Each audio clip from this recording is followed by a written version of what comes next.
Cinta Penelope ceritakan perjuangannya untuk sembuh setelah divonis derita kanker serviks. Penyanyi Cinta Penelope menangis menceritakan perjuangannya selama menjalani pengobatan sakit kanker serviks. Cinta Penelope divonis menderita kanker serviks pada 5 tahun lalu. Meski terlihat sehat dan kuat, Cinta Penelope menyebutkan kesehatannya terus menurun karena kanker serviks.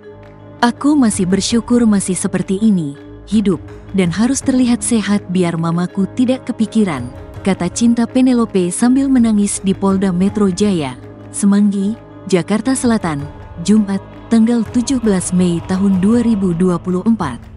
Cinta Penelope beruntung masih diberi kesehatan dan tetap mampu bertahan hidup. "Jadi survivor kanker itu berat. Aku bersyukur saja setelah 5 tahun lalu divonis kanker," ucapnya kembali menangis. Sejauh ini Cinta Penelope yang sekarang berusia 37 tahun itu sudah menjalani operasi pengangkatan massa kanker.